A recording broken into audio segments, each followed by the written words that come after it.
Bien, bonjour à tous. Je suis Roberto Maina, je suis Solution Engineer in Claroti. Et oui, je suis italien, mais je suis de Turin, qui est très proche à la frontière avec la France.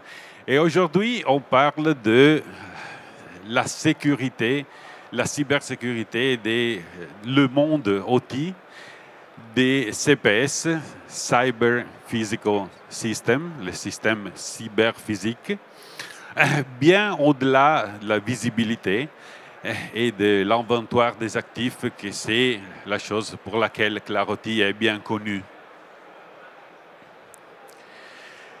Donc, bienvenue dans ce monde des CPS et quel est le niveau de risque et pourquoi le monde de l'OT est si différent du monde classique de l'IT. Parce qu'on a des industries, des verticaux qui sont très diversifiés. On a des infrastructures qui sont souvent critiques. On a des conditions environnementales qu'on n'a pas dans l'IT. On a de chaleur, humidité, vibrations, qui sont choses qu'on n'a pas dans notre bureau, dans notre data center. Et bien sûr, il y a aussi beaucoup de verticaux très différents. On a les services publics, on a les produits chimiques, on a les transports, aéroports, bateaux, ports. On a les hôpitaux. La solution, la proposition de Claroti est pour le monde industriel, mais aussi pour le monde healthcare, la santé.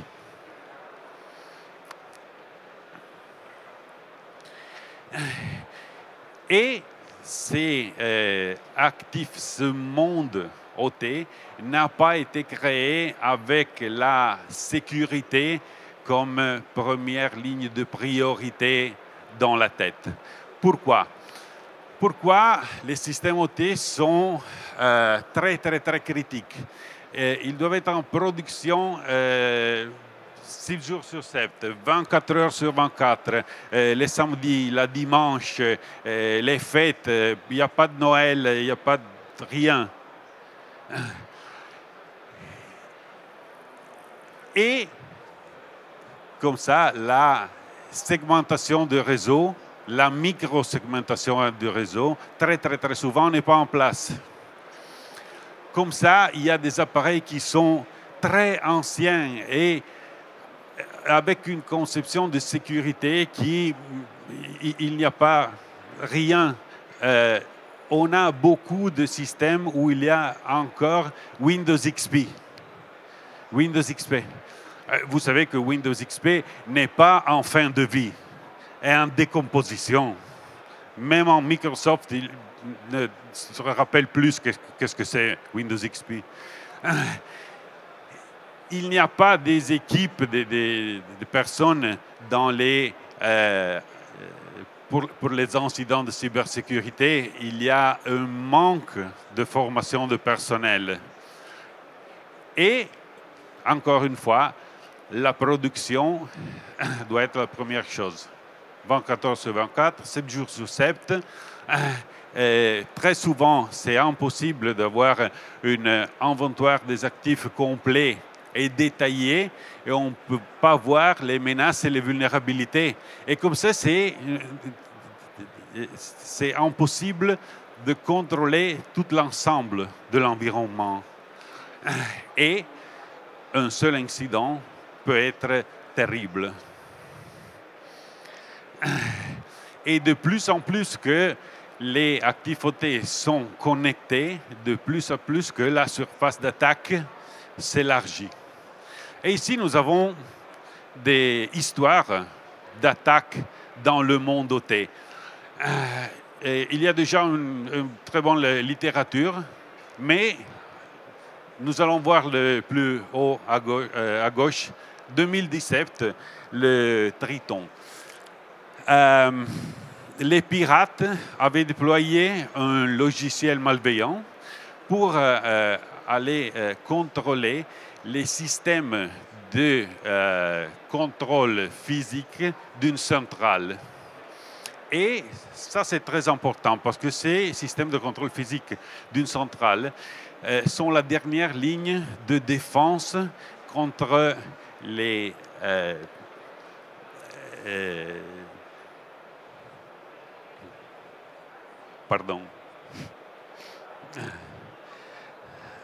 contre les catastrophes potentiellement mortelles. Parce qu'ils doivent intervenir s'ils détectent des conditions dangereuses, rétablissant les processus au niveau sûr ou arrêtant complètement la centrale. Et ça, c'est clair pourquoi l'attaque a ciblé ces systèmes de contrôle. Mais aussi, les pirates ne sont pas parfaits. Et il y a été une faille dans le code qui a trahi les pirates avant qu'ils puissent faire des gros dommages. Mais ce logiciel malveillant était là et il a déclenché des réponses de ce système de contrôle physique de la centrale. Et la première fois, ils ont pensé que c'était un problème mécanique. Mais la deuxième fois, 2 mois plus tard, dans l'août 2017, ils ont appelé des enquêteurs et les enquêteurs ont contrôlé, ont découvert le logiciel malveillant et ils l'ont baptisé Triton parce que le système de contrôle physique, c'était le Triconex, fabriqué par Schneider Electric. OK, pas de grosses choses sont passées, mais dans le pire des cas, ça aurait pu porter à une fuite de gaz toxique et aussi à des explosions avec des dangers terribles aussi en termes de vie humaine. Un autre exemple que c'est plus proche de nos jours, c'est le Destroyer version 2, parce que c'est basé sur une malware Destroyer qui a été modifiée pour attaquer un système de production d'énergie en Ukraine en 2022. Oui, à peu près peu avant, peu après l'invasion de la Russie en Ukraine. Mais ici, l'équipe d'intervention informatique de l'Ukraine, avec Microsoft et avec la société de Threat Intelligence, qui est E7, ils sont là-bas, ont reconnu l'attaque, ont analysé et étudié l'attaque, et ils ont vu que le groupe de mauvais acteurs était lié à un groupe de renseignement informatique de la Russie. Et ça, c'est aussi bien connu comme attaque parce que c'était la première fois qu'ils ont attaqué des réseaux électriques. Vous voyez que les attaques sont réelles. Et à propos de Threat Intelligence et de groupes qui étudient les menaces, les vulnérabilités, en Claroty, on a un team de recherche qui est nommé Team 82 qui fait de la Threat Intelligence. Dans le 2024, ils ont découvert plus que 640 vulnérabilités et je parle seulement du monde OT. Et début 2025, ils ont publié un rapport où 12% des actifs OT contiennent des known and exploited vulnerabilities. Et le 7% des actifs sont exposés à ces vulnérabilités qui ont des liens avec des domaines qui sont connus comme des domaines malveillants ou malicieux. Et encore, le 40% des entreprises ont ces actifs qui sont connectés à l'Internet de manière non sécurisée. Et le 12% ont des actifs qui sont connectés à l'Internet et avec des domaines, encore une fois, qui sont connus comme malveillants, où il y a du malware, où il y a des domaines qui sont de typologie command and control.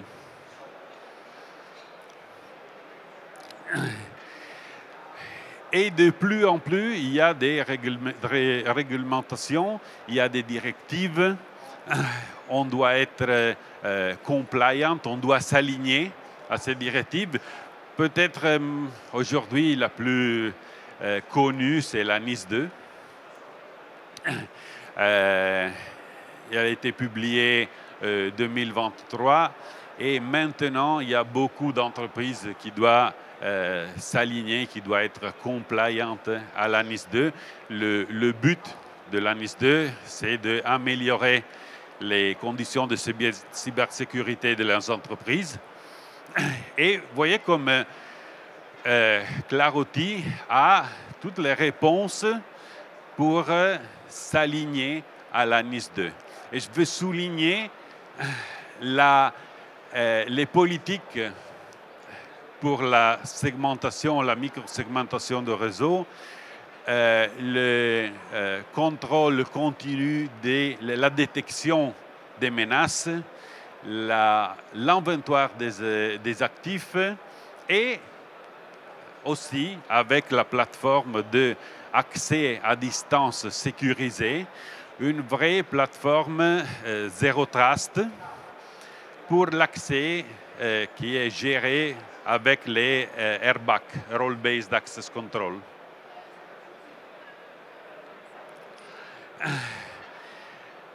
Donc, qu'est-ce qu'on peut faire maintenant, aujourd'hui, par les entreprises?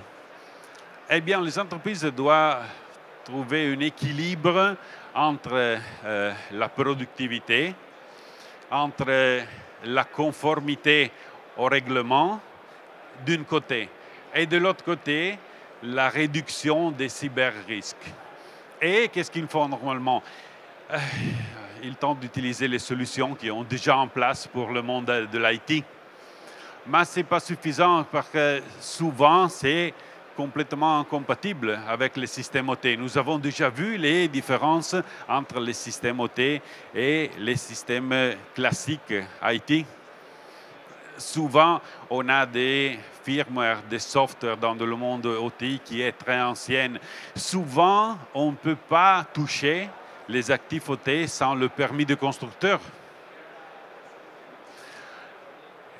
Et comme ça, utiliser les solutions qu'on a pour le monde IT, c'est inefficace pour les environnements OT. Aussi, pour découvrir des actifs qui sont obsolètes, on a la nécessité d'avoir des systèmes de l'hardware en plus. Et ça signifie ressources en termes d'installation, modification de la configuration du réseau. Et il y a un manque de profondeur pour votre inventoire des actifs.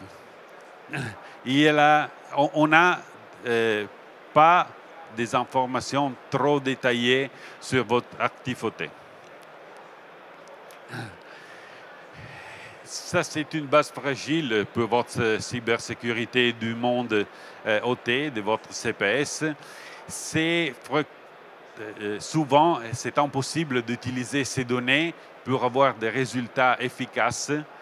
Parce que si la base, c'est un inventoire des actifs qui n'est pas complet, qui n'est pas détaillé, on ne peut pas faire de gestion de vulnérabilité. On ne peut pas faire de gestion et amélioration de segmentation du réseau.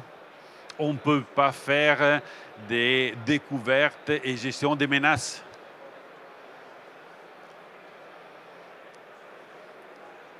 Et en plus, très souvent, on a beaucoup de produits qui sont très ponctuels.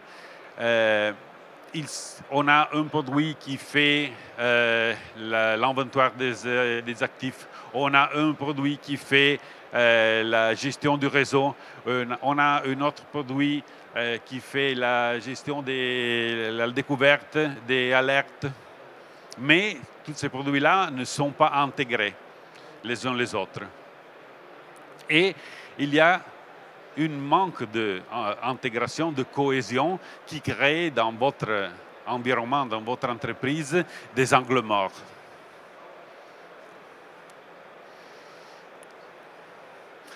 C'est pour ça que la solution de cybersécurité Claroti est basée surtout sur un inventoire des accès très, très, très détaillé et très, très, très complet. Parce que sans ce base-là, on ne peut pas faire, on ne peut pas avoir toutes les autres pliés de la solution, la proposition Claroti. Et je parle de l'exposure management. Qu'est-ce que c'est l'exposure management? C'est la gestion et la priorisation des vulnérabilités au niveau de score de risque. On parle de network protection. Le network protection, c'est les suggestions, les recommandations qu'on a dans la plateforme de Claroti pour faire de la segmentation ou mieux de la micro-segmentation de votre réseau. On parle de threat detection, les alertes. Quand on voit des menaces, on peut activer cette alerte, mais pas seulement basée sur les menaces, aussi sur les changements d'un actif OT. Un exemple le plus facile, c'est aujourd'hui cet actif est dans un VLAN qui est dédié au monde OT. Il y a seulement des actifs OT. Demain, je vois que ce actif-là est dans un VLAN complètement différent, qui est un VLAN mixte où il y a aussi des ordinateurs, des actifs typiquement IT. Pourquoi? Qui est-ce qui a changé la connexion, le câble? Ça, c'est une alerte. Et aussi avec la plateforme de Secure Access, XSAI, XDOM Secure Access, de accès à distance sécurisé, qui est faite pour l'OT, on peut avoir l'accès à distance des constructeurs, des manufacturiers, sécurisé et seulement pour les actifs qu'il doit rejoindre. Mais tout ça, sans une visibilité, sans un inventoire détaillé et profond des actifs, ça, c'est pas possible. Et fin 2024, Claroti et avec l'autre fournisseur ont été évalués dans la première édition du Magic Quadrant de Gartner pour les plateformes de protection CPS. Et aussi, Claroti a été reconnu par nos pairs dans le cadre de Gartner Peer Insight. Et le résultat est que Claroti a été nommé le leader dans le Magic Quadrant 2025 pour la protection des CPS. Se positionnant, comme vous voyez, le plus haut pour la capacité d'exécution, le plus loin pour la complétude de la vision. Et de plus, sur la base de 122 avis dans la même catégorie, Claroti a une note de 96% de « je recommanderais ». Et pourquoi Claroti se démarque comme ça? Notre idée, c'est que ça, c'est le résultat d'une profondeur de connaissance du CPS dans les secteurs industriels, santé, commercial. Facteurs de déploiement flexible, on n'a pas seulement de sondes qui sont hardware, on n'a pas seulement de méthodes de découverte basées sur les sondes hardware, on a aussi la possibilité d'avoir des machines virtuelles, On a aussi des possibilités de faire de la découverte avec des systèmes dynamiques, avec de software. Nous allons le voir dans la prochaine diapo. Et aussi dans le Gartner Peer Insight, la satisfaction client de Clarity a permis d'avoir 297 avis dans plusieurs catégories, avec une note de 4,7 sur 5 étoiles. Et aussi, l'extension de l'analyse dans le cadre du Magic Quadrant a obtenu le meilleur score dans 3 de 4 cas d'usage. La discovery des actifs, la priorisation des vulnérabilités, le monitoring des actifs CPS en termes de menaces. Et encore une fois, l'idée de Clarity, c'est qu'une cybersécurité solide repose sur une visibilité approfondie. Et l'approche est avec la découverte dynamique pour avoir une visibilité détaillée et en profondeur. Oh bien, nous allons voir ces méthodes de découverte qu'on a dans la plateforme Clarity. La base, c'est la découverte passive. Ça veut dire quoi? La sonde, le collecteur, est connecté à une spam port d'un switch, possiblement le switch de corps où on passe le 90% du trafic. Le trafic est copié-collé dans la sonde. La sonde fait le parsing de plus que 450 protocoles. La sonde est capable, le moteur qu'il y a dans la sonde est capable de parler plus de 450 protocoles, même les protocoles propriétaires. Et il envoie les données à le serveur d'analyse qui est dans le cloud, en SaaS.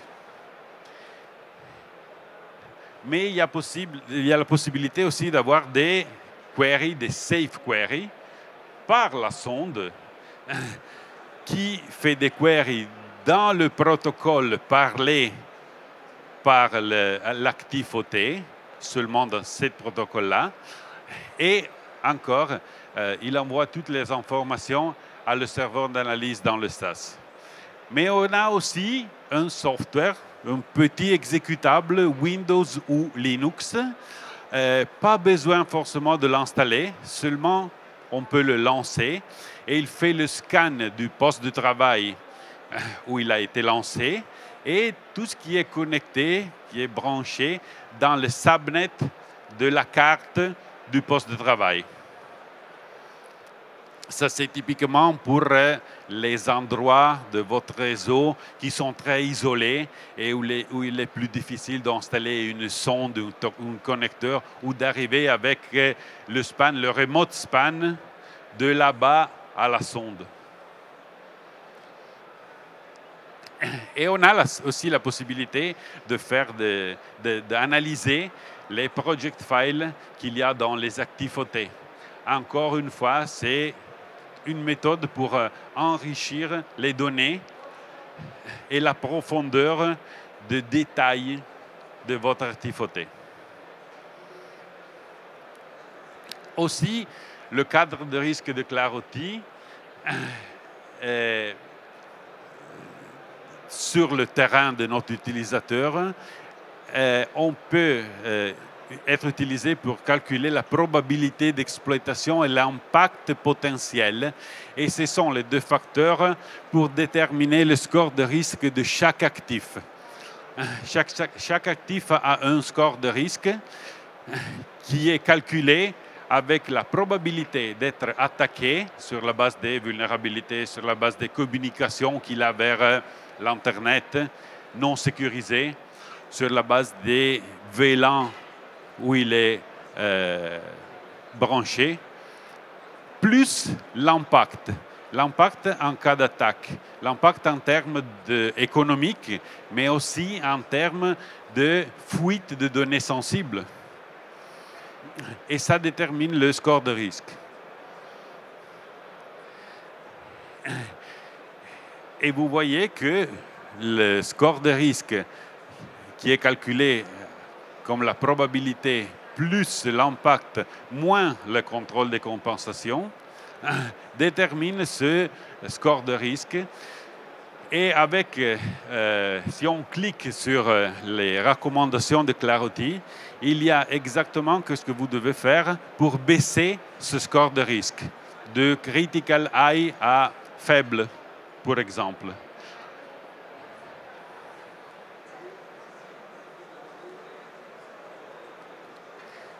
Et une autre chose très importante dans la plateforme Clarity, on a plus que 90 intégrations disponibles avec nos partenaires d'alliance technique, avec les API de Clarity qui sont publics et tout ce qu'il n'y a pas dans la page des intégrations disponibles, on peut les intégrer avec les API. Il n'y a pas de souci. Et vous voyez comme là-bas, on a les intégrations plus fortes. ServiceNow comme CMDB et service de ticketing, CrowdStrike comme Endpoint Security, AWS, Fortinet dans la partie NAC et pare-feu, bien sûr Cisco. Quelques mots en plus sur la solution conjointe Fortinet et Clarity, parce que c'est une solution complète de sécurité dans la partie industrielle. Parce que côté Clarity, et quand je dis Clarity, je dis XDOM et XDOM Secure Access, il y a la découverte, tous les attributs et les regroupements OT, des actifs OT, pour Fortinet. Les recommandations des politiques pour faire de la segmentation ou microsegmentation du réseau, l'exportation des politiques pare-feu vers les FortiGate et l'accès sécurisé pour toute la partie des industriels et healthcare. Côté Fortinet, et je dis Fortinet pour FortiGate, FortiManager, FortiNAC, l'intégration à XDOM, c'est pour recevoir ces politiques, pour automatiser le déploiement des politiques OT avec FortiManager et l'application des politiques de microsegmentation avec le pare-feu, le FortiGate. Ça, c'est une intégration qui est très forte entre Clarity et le monde Fortinet. Et voilà, ici on a le résumé de tout ce qu'on a vu dans les diapos avant. Il y a les verticaux les industries couvertes par la solution Clarity, le manufacturing, les transports, les ressources naturelles, l'énergie. On a les applications là-bas à nous pour chaque vertical. On a les serveurs typiques de chaque vertical, de chaque monde vertical, de chaque industrie. Mais encore une fois, la base, c'est la visibilité. C'est l'inventoire des assets. C'est un détail très, très, très en profondeur de notre actif OT.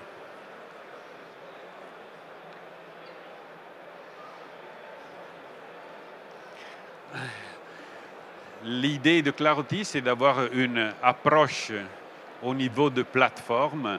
Ça veut dire un time to value plus rapide, ça veut dire un risque réduit, ça veut dire un coût de possession réduit, ça veut dire une convergence entre le monde IT et le monde OT plus rapide et plus sûr. Vous voyez que le 33% des organisations industrielles sauf que la convergence, c'est le principal moteur de la priorisation de la cybersécurité dans le monde OT.